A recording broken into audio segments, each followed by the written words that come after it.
Hello everyone, welcome to Digisoft Videos and Digisoft YouTube channel. Today we are looking at the Master Sounds 2 Valve Mark II. So let me tell you a little bit about the history between me and Master Sounds and me. So first, near the year of 2018, I asked 18-19, I think, more or less. I asked Master Sounds to have their first mixer, and they didn't want to. It's not they didn't want to, but they have enough reviews about other YouTubers, etc. So they not really didn't want to send me the mixer, but I didn't have this mixer, but I wanted at this time to review the Master Sounds FX. So I bought it and I made my little review. And few years later, I asked, maybe 1 month and a half, I asked another time this mixer and not the 4 valve, because 2 valve and 4 valve are more or less the same sound. So I asked another time to Master Sounds to send their mixer to me to review it, and now they are open to send me a mixer, and here it is. So I'm very happy to test this mixer, because I tested it to a friend's house, but there is not cool speakers, and I had just 40 minutes, 1 hour, and I didn't have enough time to record the master, the phono input, the line part, etc., to make my comparison, at this time. So now this mixer is in the comparison. Of course, in this video, you will have directly from my computer a sound, because no copyright, a copyright-free sound, because I don't want to be shot by YouTube. But every time when I review a mixer, I put in the versus, an audio versus, I put the phono part and the line part, so you can easily choose your mixer with the sound, etc., or the function. So for people who are watching this video and say that, but it didn't put some records, etc., you can find in the description this comparison, this versus, audio versus, and you can easily take each audio part, solo each audio part, and make your own opinion of every sound, So it's very rich. You have more than 25 mixers, analog, digital, hybrid, etc. So you can easily have the sound of this Master Sounds 2 Valve Mark II. So in this video, we will see the connections, of course. After the audio part with each channel, we will see also the aux part maybe at the end of the video, because this video contains also the Master Sounds ISO 4. So we will see a lot of things in this video. So let's talk about connections first. For the connection on the front, you will have the jack, the quarter jack output, not input, the headphones output. And on the back, let's see the connection, the input. So you have line phono with a little screw here, the ground screw. You will have for the output the secondary booth output here, the rec out, the principal main out, master out output, with quarter jack for the booth, SCA for the record, and XLR for the master out. And you will have the aux return. If you need pedal FX or whatever, echo, reverb, you will use this, the aux out and the return, and you have the insert on, you put on off. And if you use, for example, we will see just after on this video, the ISO 4, you will have just the insert part with, you will see in the connections of the ISO what I mean. So first, the mixer, and for the ISO, you will have the power input, you will have the insert part here, so you will have in and out, input, output for the left, input, output for the right, with symmetrical jack, quarter jack cable, and you have little out and input for an external FX if you want. You will see that in this video, I will show you how to connect everybody to have a good sound and good manipulation for all your FX and the ISO part. So let's see the audio part. So like I said, a copyright-free track. So I will not show you directly the aux part because it will be a whole situation, a whole part of the video with the FX and the ISO 4. So let's see directly the gain control, etc., the EQ. So let's put some sound. When you have your peripheral, your input, you can choose between turntable and multimedia player, for example, with the phono input or line input. After you have the gain control or trim control, and the trim control is very cool because you should not go to this part, but you have an indication when you are too loud. You see with the red. And it's very cool to have, yeah, it's more a visual impact, you know, but you should not go to this signal, to this level. But you have it, and it's here.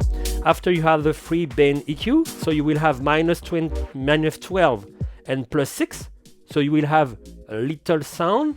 But if you want to cut the music, or to kill the music, you will have the master ISO, we will see after.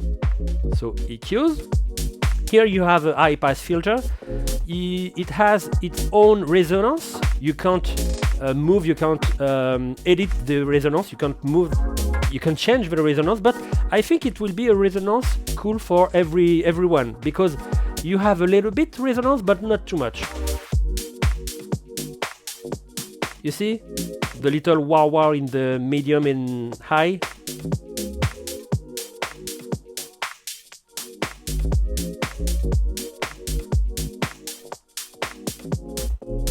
After you have the selector for your crossfader, yes, because it's a rotary mixer, but you have the crossfader.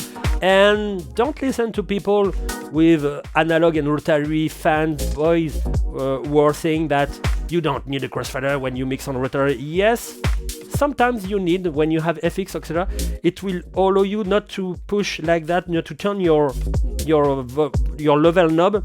Just a little manipulation of the crossfader. So the crossfader is okay for me.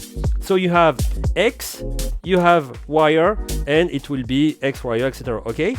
You have the PFL section, master sounds. You put Q like over brand, but it's PFL. You should put PFL on Q because you have Q on multimedia player. You should put PFL, but whatever. And the PFL section is very great. I didn't see in 20 years a lot of mixer with this PFL here, and it's very cool, and other brands have to copy this because this PFL is really cool. This PFL allows you to have at any time the master. When you are here with others mixer, you have just PFL here. Here you listen to PFL and master, and here just the master. Here you have always the master until you push the button. And when you push, you have only the PFL section of this channel, for example. And when you move, you will have a little master, more or less. And it's very cool because you can mix like that. You have this sound, for example. You put this sound, you level up, you level up. You control if it's matched. Already match, still match. You push, you listen always to your master. It's very cool. Very, very cool. You have also a split control to have the master on the left, PFL on the right. You have the volume control, and voila. So let's see the crossfader. You have the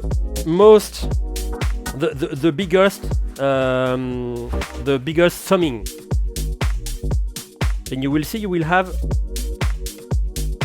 practically no sound on the middle, you see?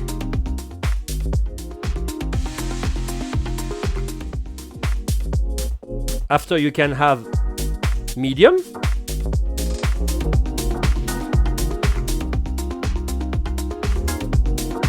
And after you will have cut. And cut is like that. And you will see it's very cool to have a crossfader and a cut when you have some FX on board. After you will have your booth output. It's my speaker here. You will have master output. I will not touch this because it's the recording. And you will have the ISO, the master ISO here. So you had minus 20 here, you have infinite here. So when you cut, you have nothing. And if plus 12 dB on the right, so very punchy level on the ISO master. I think my Rain MP 2014 was at plus 9, something like that. So a very punch situation. So let's see some manipulation on the low, medium and high, and manipulation with both of them.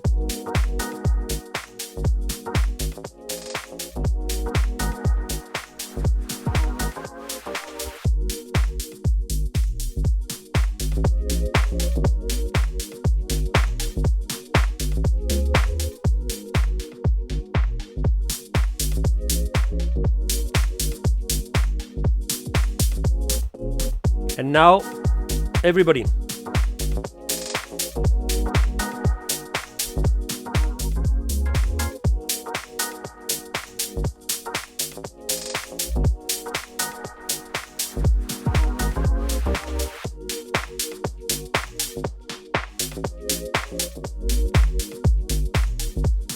But like always, you have your own situation, your own manipulation. For you, it's just an example.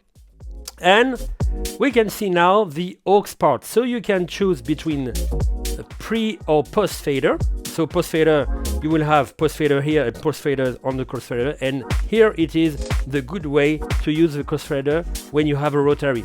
So let's put some effects, a little echo.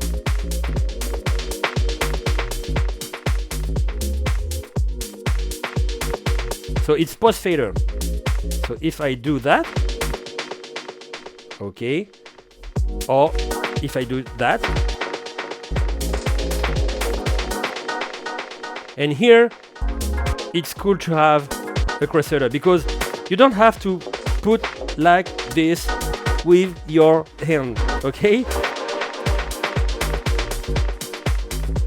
For example, if you put with a melody, let's see the melody here.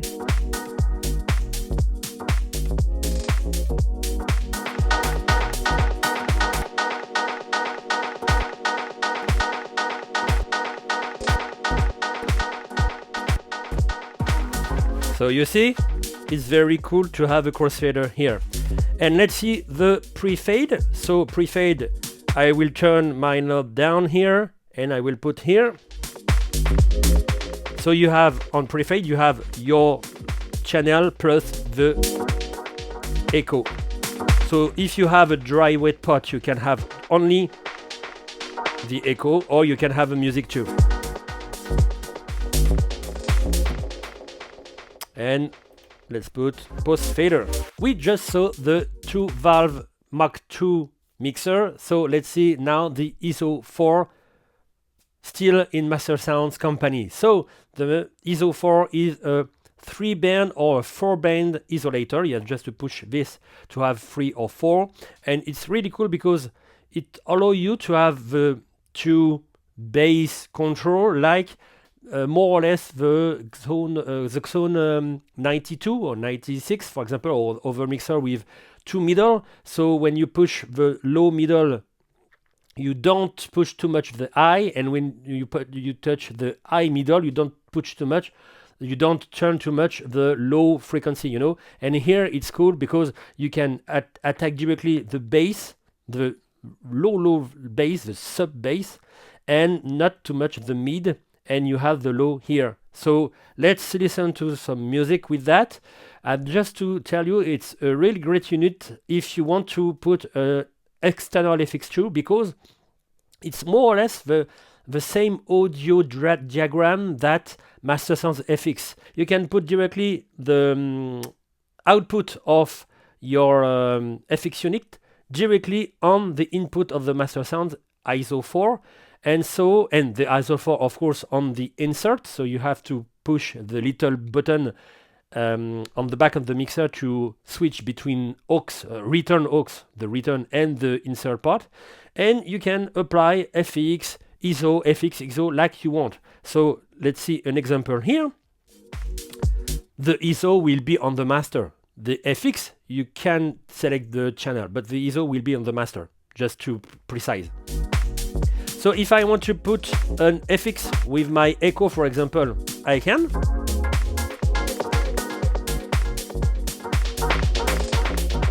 No problem, post fader, like without an ISO. And with the ISO, I can cut the music like I want.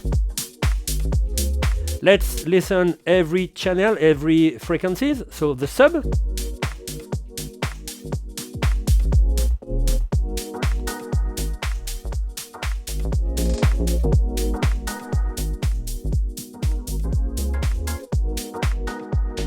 Oh, sorry. Forgot the +7 here.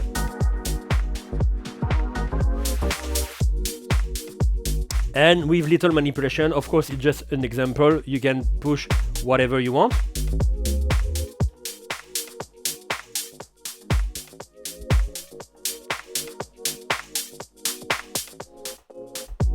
Etc., etc. And of course, if I make an FX, for example here,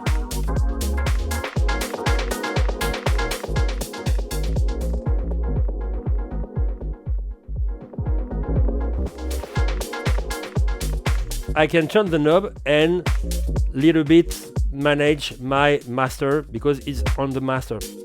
So here is master sound ISO 4, and for the connection, of course, you saw that directly on the connection with the master 2 valve Mark II. And now it's my little Monsieur Chipot when I will tell you what I like, what I dislike. I don't dislike anything here, really dislike. I've my little opinion of things. First, the physical part and the quality of the physical part. You have quality everywhere, but it's all metal. The face plate here is beautiful. I really like. I like the round of the meters here. I really like everything. I like you have the red color of the valve directly on into the mixer. Everything is cool, but we used to have some rotary mixers with wood on the side. Of course, you have little holes on the left and on the right to have some vents, some ventilation, you know.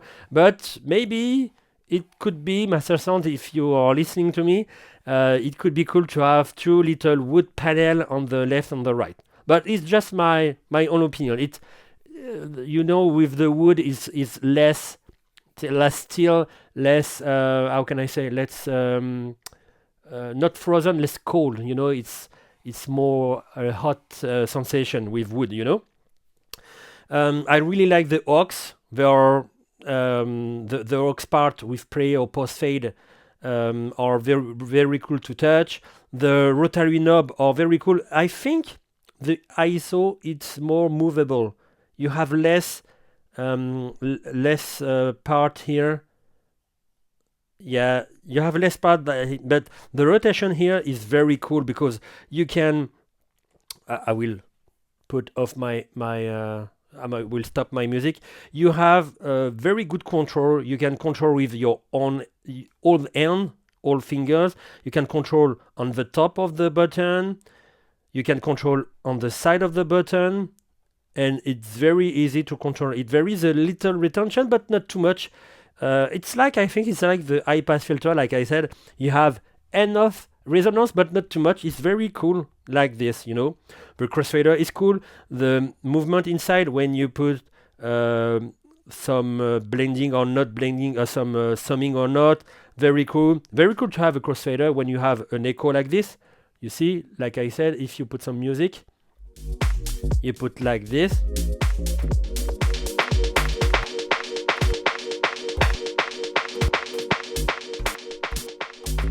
So it's cool to have a crossfader even in a rotary mixer, of course.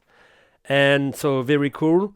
The ISO +12 here, you can have very fat, very groovy manipulation when you want to make a break or whatever.